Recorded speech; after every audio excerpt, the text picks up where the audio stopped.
Assalamualaikum warahmatullahi wabarakatuh. Halo semuanya, pada kesempatan kali ini saya akan menjelaskan tentang pemaparan materi bagaimana strategi dan juga proses dalam negosiasi. Dua hal ini sangat menentukan keberhasilan suatu negosiasi. Dengan strategi yang tepat dan proses yang terencana, kita dapat mempengaruhi hasil negosiasi dan meningkatkan peluang untuk mencapai kesepakatan. Selanjutnya, mengapa sih negosiasi gagal untuk mencapai kesepakatan? Negosiasi gagal dikarenakan beberapa hal. Yang pertama, adanya gagal menentukan goals yang jelas.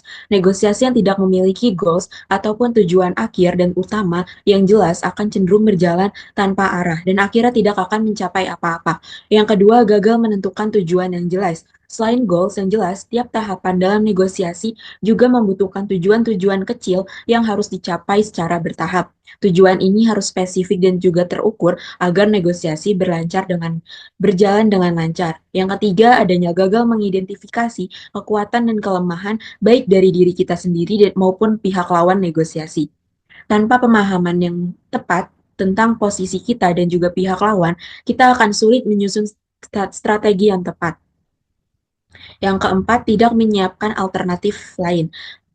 Menyiapkan alternatif ini sangat penting dalam proses suatu negosiasi, dikarenakan jika negosiasi tidak berjalan sesuai rencana yang awal, maka kita punya opsi lain yang tetap bisa menguntungkan dan juga mempertahankan negosiasi agar negosiasi tersebut dapat untuk dicapai kesepakatannya. Yang terakhir, tidak memperhatikan give and take. Negosiasi bukan soal siapa yang menang, tetapi bagaimana kedua pihak bisa saling memberi dan juga menerima untuk mencapai kesepakatan bersama. Selanjutnya mengenai pola negosiasi. Agar negosiasi ini berjalan sesuai dengan harapan dan juga dapat mencapai kesepakatan, penting bagi kita untuk melakukan dan menentukan dalam di setiap negosiasi tersebut. Dengan mengidentifikasi planning proses, membuat alur negosiasi menjadi lebih terarah dan juga terukur. Yang pertama, adanya dengan goals. Dengan goals ini, tentukan tujuan utama yang ingin dicapai dalam negosiasi tersebut. Selanjutnya, menyusun strategi. Strategi akan digunakan untuk mencapai goals yang kita tentukan di awal tersebut. Yang terakhir adanya planning. Dengan membuat planning, membuat rencana yang sistematis, negosiasi lebih terarah dan juga terukur. Sekian penjelasan dan pemaparan dari saya mengenai strategi dan juga proses negosiasi lebih lanjut akan dilanjutkan oleh rekan saya. Wassalamualaikum warahmatullahi wabarakatuh. Alur negosiasi yang pertama yaitu goals. Langkah awal adalah memahami goal apa yang ingin dituju pada saat negosiasi. Goals dalam negosiasi dapat berupa objek terukur seperti uang, profit, dan aset, intangible seperti menang atau mengalahkan pihak lawan, dan procedural goals agar agenda dapat berjalan secara sistematis dan memenuhi KPI. Berikut adalah beberapa hal mengenai goals itu sendiri. Yang pertama, wishes are not goals, especially in negotiation. Keinginan tidak bersifat realistis dan tidak dapat dijadikan sebagai tujuan negosiasi yang efektif. Yang kedua, there are limits to what realistic goals can be. Restriction may vary. Contohnya seperti waktu, uang, sumber daya, dan lain-lain yang dapat mempengaruhi tujuan dari negosiasi. Yang ketiga, effective goals must be concrete, specific, and measurable agar lebih mudah dimengerti dan dikomunikasikan kepada semua pihak yang terkait. Dan yang terakhir, ada a negotiator goals may be but not necessarily linked other parties' goals. Oleh karena itu, penting untuk memahami tujuan dan kepentingan pihak lain dalam negosiasi.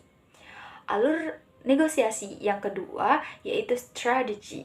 Strategi menurut Mintzberg and Quinn pada tahun 1991 adalah pola atau rencana yang terintegrasi dengan tujuan perusahaan yang membutuhkan serangkaian aksi untuk mencapai tujuan secara keseluruhan. Dalam negosiasi, strategi ditujukan sebagai keseluruhan perencanaan untuk mencapai suatu tujuan dalam negosiasi yang membutuhkan serangkaian aksi dalam mewujudkan tujuan tersebut. Menurut Lewicki et al. Pada tahun 2020. Untuk selanjutnya yaitu Dual Concurrent Model Strategy. Menurut Lewicki et al. Tahun 2020, kepentingan negosiasi dibagi menjadi dua hal. Yang pertama yaitu kepentingan terhadap hasil, dan yang kedua yaitu kepentingan untuk menjaga relasi. Seperti yang terletak pada tabel, pada kolom yaitu pertanyaan apakah hasil itu penting, dan pada baris pertanyaannya yaitu apakah relasi itu penting. Di sini dibagi menjadi 4 kuadran. Pada kuadran pertama yaitu collaboration, di mana hasil dan hubungan sama-sama penting. Di kolom kedua yaitu accommodation, di mana hasil tidak terlalu penting dan relasi penting. Untuk kuadran ketiga yaitu competition, yang dimana hasil penting, relasi tidak terlalu penting. Untuk kolom keempat yaitu avoidance, di mana hasil dan relasi sama-sama tidak penting. Collaboration. Strategi ini digunakan untuk menguntungkan kedua belah pihak, baik secara kreatif, konstruktif, dan juga logis. Strategi ini biasanya digunakan untuk hubungan jangka panjang. Keywords dari collaboration ini adalah what's the best way to address the needs of all parties. Yang selanjutnya yaitu competition, di mana strategi ini mementingkan hasil negosiasi dan tidak mementingkan relasi dengan pihak lain. Ini cenderung short term karena berfokus pada diri sendiri. Key attitude dari competition ini adalah I win and you lose.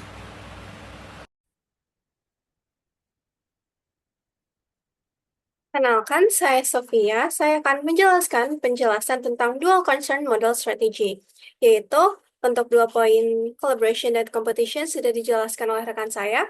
Selanjutnya, saya akan lanjut ke accommodation. Akomodasi merupakan strategi negosiasi dengan pola mengalah terhadap hasil yang diinginkan dengan membuat pihak lain merasa senang atau menghindari konflik. Strategi ini bisa digunakan dalam short term maupun long term, dengan key attitude you win, I lose. Strategi yang terakhir yaitu avoidance, atau strategi menghindar. Strategi menghindar merupakan strategi negosiasi di mana baik hasil negosiasi dan menjaga relasi menjadi hal yang tidak penting, sehingga menghindar menjadi pilihan yang lebih baik. Selanjutnya yaitu ada tabel 4.1, yaitu Characteristic of True Engagement Strategies. Dalam tabel ini terdapat 4 kolom, yaitu yang pertama kolom aspek, selanjutnya ada kolom competition, distributive bargaining, yang ketiga ada collaboration, integrative negotiation, dan yang terakhir yaitu kolom accommodative negotiation.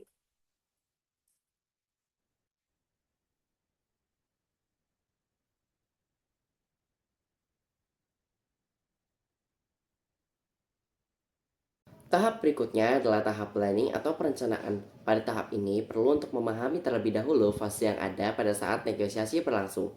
Proses perencanaan atau planning dibuat untuk mengimplementasikan strategi yang sudah ditentukan. Proses perencanaan ini akan menentukan bagaimana strategi bisa dijalankan dengan baik. Selanjutnya ada phase of negotiation atau fase dari negosiasi sendiri. Jadi, fase negosiasi sendiri ini dibagi menjadi 7. Yang pertama ada preparation atau persiapan. Jadi, pada tahap ini sebuah orang yang akan bernegosiasi harus mempersiapkan secara matang. Selanjutnya ada phase of relationship building. Nah, setelah ada persiapan yang matang, diperlukan adanya membangun dari relationship atau hubungan di antara kedua pihak yang akan bernegosiasi sendiri. Selanjutnya di phase ketiga atau fase ketiga ada information gathering, di mana pihak yang akan bernegosiasi akan mengumpulkan informasi sebanyak-banyaknya. Dan yang keempat ada phase information using, di mana pada fase ini informasi yang sudah kita kumpulkan akan kita gunakan. Nah, digunakannya untuk apa? Digunakannya pada saat di fase kelima atau phase 5 bidding, di mana di fase ini informasi yang sudah kita kumpulkan akan dijadikan suatu penawaran kepada pihak yang akan bernegosiasi. Selanjutnya di fase ke-6 adalah closing of the deal, di mana pada fase ini setelah kita melakukan penawaran-penawaran pada negosiasi tersebut akan dicapainya sebuah hasil yang akan ditutup di fase 6. Dan yang terakhir ada phase 7 yaitu implementing the agreement, di mana pada fase ini kita harus menjalankan semua yang sudah kita setujui dari hasil negosiasi tersebut. Nah, Sumber ini tuh diadaptasi dari Greenlight Leonard Managing Strategic Relationship, The Key to Business Success, yang diupload di New York oleh The Fast Press pada tahun 2001. Selanjutnya ada phase of negotiation, yaitu fase-fase yang kita lalui selama bernegosiasi. Yang pertama ada preparation.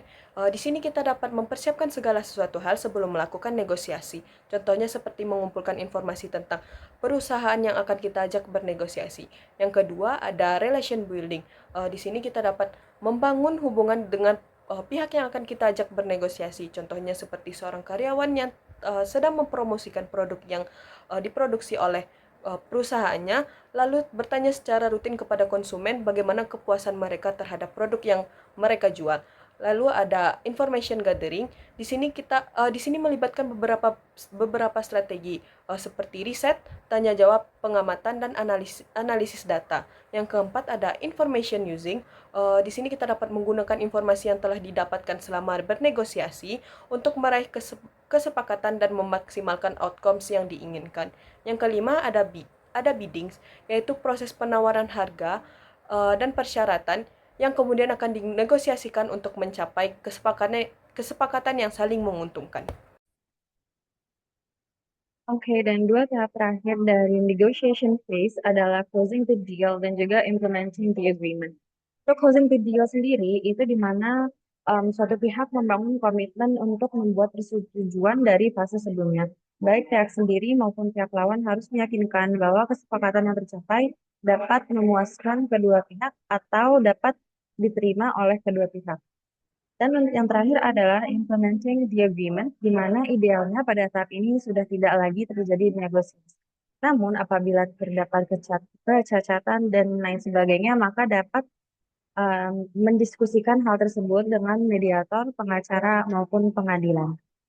Dan yang terakhir dari fase negosiasi adalah planning process, di mana untuk prosesnya ini juga cukup panjang dan komprehensif. Yang pertama ada defining the negotiating goal, defining the major issues related to achieving the goal, assembling the issues, ranking their importance, and defining the bargaining mix, defining the interests, knowing your alternatives, knowing your limits, including resistance point, analyzing and understanding the other party's goals, issues, and also resistance points, setting one's own targets and opening bids, assessing the social context of negotiation, dan juga yang terakhir merupakan presenting the issues to the other party through substance and also process. Karena itu kita dapat menyimpulkan bahwa negotiation bukan merupakan sesuatu yang sepele dan tetap memerlukan proses yang komprehensif. Dengan itu saya tutup presentasi hari ini. Terima kasih atas perhatiannya. Wassalamualaikum warahmatullahi wabarakatuh.